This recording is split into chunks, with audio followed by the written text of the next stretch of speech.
ಇವತ್ತಿನ ದಿವಸ ನಾವು ನಿಂತ್ಕೊಂಡಿರುವಂಥ ಸ್ಥಳ ಇದು ನಿಡಸೋಶಿಯ SJPN ಟ್ರಸ್ಟ್ನ ಕಾಲೇಜ್ ಆವರಣ.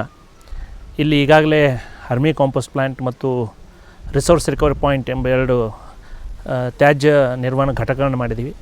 ಈಗ ಹೊಸದಾಗಿ ಭಾಳ ವಿಶೇಷ ಅಂದರೆ ತಾವಿಲ್ಲಿ ನೋಡ್ತಾ ಇರ್ಬೋದು, ಇದು ಮಿಯಾವಾಕಿ ಫಾರೆಸ್ಟ್ ಅನ್ನುವ ಕಲ್ಪನೆಯಲ್ಲಿ ಗಿಡಗಳನ್ನು ನೆಟ್ಟಿದ್ದೀವಿ. ಎಲ್ಲರಿಗೂ ಇದರ ಬಗ್ಗೆ ಒಂದು ಕುತೂಹಲ ಇದೆ ಸಹಜವಾಗಿ, ಇದು ಏನು ಅಂತ ಹೇಳಿ. ಮಿಯಾವಾಕಿ ಅನ್ನುವಂಥದ್ದು ಇದೊಂದು ಜಪಾನಿನ ಒಂದು ಕಲ್ಪನೆ. ಅಕೀರ್ ಮಿಯಾವಾಕಿ ಎನ್ನುವಂಥ ಒಬ್ಬ ಬಾಟ್ನಿಸ್ಟ್ ಅಥವಾ ಸಸ್ಯವಿಜ್ಞಾನಿ ಈ ಮೆಥಡನ್ನು ನಮ್ಮ ಬಹಳ ಪ್ರಚುರಪಡಿಸಿದರು. ಆದ್ದರಿಂದ ಅವರ ಹೆಸರಿನಲ್ಲೇ ಇದು ಮಿಯಾವಾಕಿ ಫಾರೆಸ್ಟ್ ಅನ್ನುವ ಕಲ್ಪನೆಯಲ್ಲಿ ಭಾರತದಲ್ಲಿ ಈಗಾಗಲೇ ಇದು ಬಹಳಷ್ಟು ಪ್ರಸಿದ್ಧಿಯಾಗಿದೆ ಮತ್ತು ಬಹಳಷ್ಟು ಜನ ಇದನ್ನು ಮಾಡ್ತಾಯಿದ್ದಾರೆ. ವಿಶೇಷವಾಗಿ ನಾನು ಮಂಗಳೂರಲ್ಲಿ ಒಂದು 5 ವರ್ಷಗಳ ಹಿಂದೆ ಈ ಕಲ್ಪನೆಯನ್ನು ಅಲ್ಲಿ ಮೊಟ್ಟ ಮೊದಲನೇ ಬಾರಿಗೆ ನಾನು ಸಾಕಾರಗೊಳಿಸಿದ್ದೆ. ಸುಮಾರು 19 ಕಡೆಗೆ ಈ ಮಿನಿ ಫಾರೆಸ್ಟ್ಗಳನ್ನು ಮಂಗಳೂರು ನಗರದಲ್ಲಿ ನಾನು ನಿರ್ಮಾಣ ಮಾಡಿದ್ದೀವಿ. ನಾವು ಸ್ವಚ್ಛ ಮಂಗಳೂರು ಕಾರ್ಯಕ್ರಮದ ಅಡಿಯಲ್ಲಿ ನಿಡಸೋಶಿಗೆ ಬಂದ ಮೇಲೆ ಕೂಡ ಅದನ್ನು ಮಾಡಬೇಕು ಅನ್ನೋ ದೃಷ್ಟಿಯಲ್ಲಿ ಇಲ್ಲಿ ಸುಮಾರು ಈಗ 200 ಗಿಡ ನೆಟ್ಟಿದ್ದೀವಿ. ಮುಂದೆ ಇನ್ನೊಂದು 300 ಗಿಡಗಳನ್ನ ನೆಟ್ಟು 500 ಗಿಡಗಳ ಒಂದು ಮಿನಿ ಮಿಯಾವಾಕಿ ಫಾರೆಸ್ಟನ್ನು ರೂಪಿಸಬೇಕೆಂಬ ಕಲ್ಪನೆಯಲ್ಲಿ ಈಗ ಮೊದಲ ಹಂತದಲ್ಲಿ 200 ಗಿಡಗಳನ್ನ ನೆಟ್ಟಿದ್ದೀವಿ. ಏನು ಇದು ಮಿಯಾವಾಕಿ ಕಾನ್ಸೆಪ್ಟು ಅಂತಂದರೆ, ಇದೊಂಥರ ನಾವು ಬಹಳ ಸರಳವಾದ ಭಾಷೆಯಲ್ಲಿ ದಟ್ಟಾರಣ್ಯ ಅಂತ ಹೇಳ್ಬೋದು. ನಾವು ಸಾಮಾನ್ಯವಾಗಿ ಗಿಡ ಮರಗಳನ್ನ ನೆಡುವಾಗ ಸುಮಾರು 10 ರಿಂದ 15 ಅಡಿ ಗ್ಯಾಪಲ್ಲಿ ಒಂದೊಂದು ಮರಗಳನ್ನ ನೆಡ್ತೀವಿ. ಆದರೆ ಈ ಕಾನ್ಸೆಪ್ಟಲ್ಲಿ ಅಕೀರ್ ಮಿಯಾವಾಕಿ ಅವರು ಹೇಳುವ ಹಾಗೆ ಸ್ಕ್ವೇರ್ ಮೀಟ್ರಿಗೆ 4 ಅಂದರೆ ಸರಿಸುಮಾರು 2 ಫೂಟಿಗೆ ಒಂದೊಂದರ ಹಾಗೆ ನಾವು ಗಿಡಗಳನ್ನ ನೆಡ್ತಾ ಹೋಗೋದು. ಇದು ಯಾವ ಗಿಡಗಳು ಅಂತ ನೀವು ಕೇಳ್ಬೋದು. ಇವು ನಮ್ಮಲ್ಲಿ ಸಿಗುವಂಥ ಸ್ಥಳೀಯವಾಗಿ ಸಿಗುವಂಥ ಕಾಡು ಮರಗಳಿರ್ಬೋದು, ಹಣ್ಣಿನ ಗಿಡಗಳಿರ್ಬೋದು, ಅವುಗಳನ್ನ ಇಲ್ಲಿ ನೆಟ್ಟಿದ್ದೀವಿ. ಸುಮಾರು 25 ವೆರೈಟಿ. ಏನು ವಿಶೇಷ ಇದರದ್ದು ಅಂತಂದರೆ, ಕಡಿಮೆ ಸ್ಥಳದಲ್ಲಿ ಹೆಚ್ಚು ಮರಗಳನ್ನು ಬೆಳೆಯುವಂಥ ಒಂದು ಕಲ್ಪನೆ ಇದು. ಇದರಿಂದ ಅನುಕೂಲಗಳು ಏನು ಅಂತಂದರೆ, ಇದು ಹತ್ರ ಗಿಡ ನೆಡೋದ್ರಿಂದ ಅವು ಒಂದರಲ್ಲಿ ಒಂದು ಕಾಂಪಿಟೇಷನ್ ಆಗಿ ಹೆಚ್ಚು ಬೆಳವಣಿಗೆ, ಅಂದರೆ ಸುಮಾರು ಈ ವರ್ಷಕ್ಕೆ ನೀವು ಒಂದು 20 ರಿಂದ 30 ಅಡಿ ಬೆಳವಣಿಗೆಯನ್ನು ನೀವು ಗಮನಿಸ್ಬೋದು. ಇದನ್ನು ಯಾಕೆ ಇದು ಬೆಳವಣಿಗೆ ಆಗ್ತದೆ ಅಂದರೆ, ಹತ್ರ ನೆಡೋದ್ರಿಂದ ಸೂರ್ಯನ ಬೆಳಕು ನನಗೆ ಬೇಕು ಅನ್ನುವಂಥ ಒಂದು ಹಂಬಲದಲ್ಲಿ ನೀವು ಯಾವುದೇ ಗಿಡಗಳನ್ನ ನೆಟ್ಟಿದ್ರೆ ನೋಡ್ಬೋದು. ಹತ್ರ ಇದ್ದರೆ ಅದು ಸ್ವಲ್ಪ ಸ್ಪೀಡಾಗಿ ಮೇಲೆ ಹೋಗುತ್ತೆ. ಸಾಮಾನ್ಯವಾಗಿ ಇಲ್ಲಿ ಇದು ಒಂಥರ ಹಾರಿಜೆಂಟಲ್ ಗ್ರೋತ್ಗಿಂತ ವರ್ಟಿಕಲ್ ಗ್ರೋತ್, ಅಂದರೆ ಗಿಡಗಳನ್ನ ನಾವು ಸೈಡ್ ಬೆಳೆಸೋಕ್ಕಿಂತನೂ ಹೈಟಾಗಿ ಬೆಳೆಸ್ತಾ ಇದ್ದೀವಿ. ಕಾಡಲ್ಲಿ ತಾವೆಲ್ಲರೂ ಗಮನಿಸಿರ್ಬೋದು, ಎತ್ತರಕ್ಕೆ ಏನಕ್ಕೆ ಮರಗಳು ಹೋಗಿರ್ತದೆ ಅಂದರೆ ಅಲ್ಲಿ ಹತ್ರ ಮರಗಳು ಇರೋದ್ರಿಂದ ಎತ್ತರಕ್ಕೆ ಹೋಗಿರ್ತದೆ. ಸುಮಾರು 60 ಅಡಿ 70 ಅಡಿ 80 ಅಡಿ ಹೋಗುತ್ತೆ. ಸೊ ಆ ಕಲ್ಪನೆಯನ್ನು ಇಟ್ಕೊಂಡು ನಾವು ಇಲ್ಲೊಂದು ವರ್ಟಿಕಲ್ ಗ್ರೋತ್, ಇದನ್ನು ಹೈಟಾಗಿ ತೊಗೊಂಡು ಹೋಗಬೇಕು, ಸೈಡ್ಗಿಂತನೂ ಹೈಟಿಗೆ ತೊಗೊಂಡು ಹೋಗ್ಬೇಕು ಅನ್ನೋ ದೃಷ್ಟಿಯಿಂದ ಹತ್ರ ನೆಟ್ಟಿದ್ದೀವಿ. ಇನ್ನೇನು ಅಡ್ವಾಂಟೇಜ್ ಇದ್ದಕ್ಕಂತ ಹೇಳಿದರೆ, ಕಡಿಮೆ ಜಾಗದಲ್ಲಿ ಹೆಚ್ಚು ಮರಗಳನ್ನು ಬೆಳೆಯೋದು. ಎರಡನೇದು, ನೀರು ಒಂದು ಗಿಡಕ್ಕೆ ಹಾಕಿದರೆ 4 ಗಿಡಕ್ಕೆ ನೀರು ಹಾಕಿದಾಗ ಆಗುತ್ತೆ. ಅಲ್ಲಿ ಏನಾಗುತ್ತೆ, ಬೇರುಗಳಲ್ಲಿ ಕೂಡ ಕಾಂಪಿಟೇಷನ್.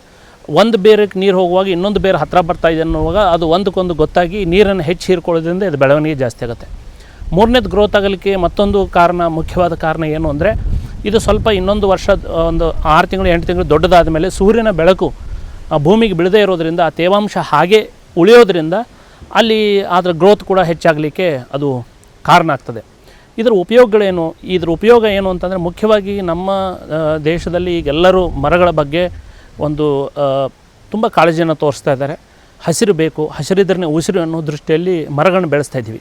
ಎಲ್ಲಿ ಬೆಳೆಸ್ತಾ ಇದ್ದೀವಿ ನಾವು ಅಂದರೆ, ಸಾಮಾನ್ಯವಾಗಿ ರಸ್ತೆ ಬದಿಯಲ್ಲಿ ಮರಗಳನ್ನ ಬೆಳೆಸ್ತೇವೆ. ರಸ್ತೆ ಬದಿಗಳಲ್ಲಿ ಮರಗಳನ್ನ ಬೆಳೆಸೋದ್ರಿಂದ ಒಂದು ಡಿಸ್ಅಡ್ವಾಂಟೇಜಸ್ ಏನು ಅಂದರೆ, ಅಲ್ಲಿ ರಸ್ತೆ ಅಗಲೀಕರಣ ಇರ್ಬೋದು, ಅಥವಾ ನಮ್ಮ ಎಲೆಕ್ಟ್ರಿಕಲ್ ಕೇಬಲ್ ಹಾಕುವಾಗಿರ್ಬೋದು, ಟೆಲಿಫೋನ್ ಕೇಬಲ್ ಹಾಕುವಾಗಿರ್ಬೋದು, ಅಥವಾ ಹೋರ್ಡಿಂಗ್ ಇರ್ಬೋದು, ಅವರೆಲ್ಲ ಅದನ್ನು ಕಡಿದು ಹಾಕ್ತಾರೆ.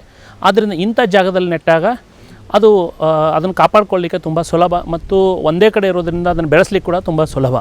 ಮತ್ತು ಇಲ್ಲಿ ಇದರಿಂದ ಸಿಗುವಂಥ ಒಂದು ಆಕ್ಸಿಜನ್ ಜನರಿಗೆ ಮತ್ತು ಹಕ್ಕಿ ಪಕ್ಷಿಗಳಿಗೆ ಒಂದು ಆಹಾರ ಮತ್ತು ವಸತಿ. ಸಾಮಾನ್ಯವಾಗಿ ಹಕ್ಕಿ ಪಕ್ಷಿಗಳು ರಸ್ತೆ ಬದಿಯಲ್ಲಿ ವಾಸ ಮಾಡಲ್ಲ, ಯಾಕಂದರೆ ಅಲ್ಲಿ ಶಬ್ದ ಇರ್ಬೋದು, ಬೆಳಕಿರ್ಬೋದು, ಅದಕ್ಕೆ ಮಾಡೋದಿಲ್ಲ.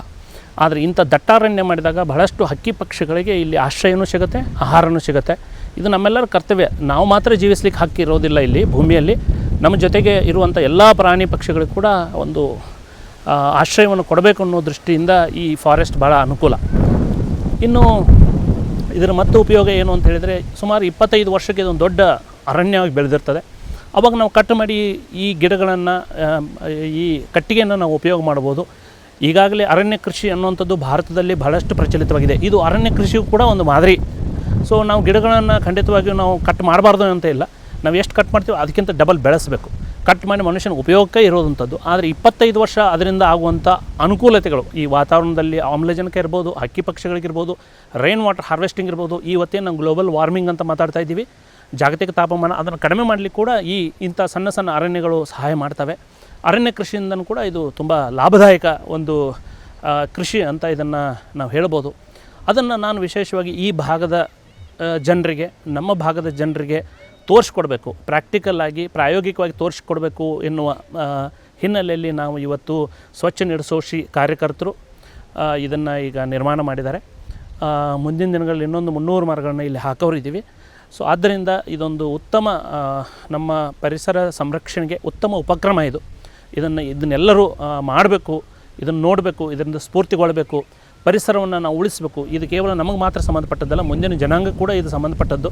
ಆ ಹಿನ್ನೆಲೆಯಲ್ಲಿ ಅದನ್ನು ಸ್ಫೂರ್ತಿಗೊಳಿಸೋಗೋಸ್ಕರ ಜನರಿಗೆ ಅನುಕೂಲ ಆಗೋ ದೃಷ್ಟಿಯಿಂದ, ಜನರಿಗೆ ಒಂದು ಮಾದರಿ ಮಾಡಿ ತೋರಿಸ್ಬೇಕನ್ನೋ ದೃಷ್ಟಿಯಿಂದ ಈ ಮಿನಿ ಮಿಯಾವಾಕಿ ಫಾರೆಸ್ಟನ್ನು ನಾವು ಇಲ್ಲಿ ನಿರ್ಮಾಣ ಮಾಡ್ತಾಯಿದ್ದೀವಿ. ಹೆಚ್ಚೆಚ್ಚು ಜನರು ಇದ್ರ ಬಗ್ಗೆ ತಿಳ್ಕೊಳ್ಳಿ. ಈಗಾಗಲೇ ಬಹಳಷ್ಟು ಸಾಮಾಜಿಕ ಜಾಲತಾಣಗಳಲ್ಲಿ ಇದ್ರ ಬಗ್ಗೆ ಮಾಹಿತಿ ಕೂಡ ಇದೆ. ಮಿಯಾವಾಕಿ ಫಾರೆಸ್ಟ್ ಅಂತ ಹಾಕಿದರೆ ಸಿಗುತ್ತೆ. ಆದ್ದರಿಂದ ದಯಮಾಡಿ ಇದನ್ನೆಲ್ಲರೂ ಹೆಚ್ಚಿನ ಸಂಖ್ಯೆಯಲ್ಲಿ ಇದನ್ನು ನಿರ್ಮಾಣ ಮಾಡಬೇಕು. ಅಲ್ಲಲ್ಲಿ ನಮ್ಮ ನಗರ ಪ್ರದೇಶಗಳಲ್ಲಿ ವಿಶೇಷವಾಗಿ ಮಾಡಬೇಕು. ನಮ್ಮ ರೈತರು ಕೂಡ ಈ ಒಂದು ಕ್ರಮವನ್ನು ಅಳವಡಿಸ್ಕೊಳ್ಬೋದು. ಈಗ ಹೊಲಗಳಲ್ಲಿ ಸಾಕಷ್ಟು ಗಿಡಗಳನ್ನು ರೈತರು ಕಟ್ ಮಾಡ್ತಾ ಇದ್ದಾರೆ. ಅದ್ರ ಬದಲಿಗೆ ಒಂದಷ್ಟು ಗಿಡಗಳು ಖಂಡಿತವಾಗಿ ಬೇಕು. ಸೊ ಆದ್ದರಿಂದ ಈ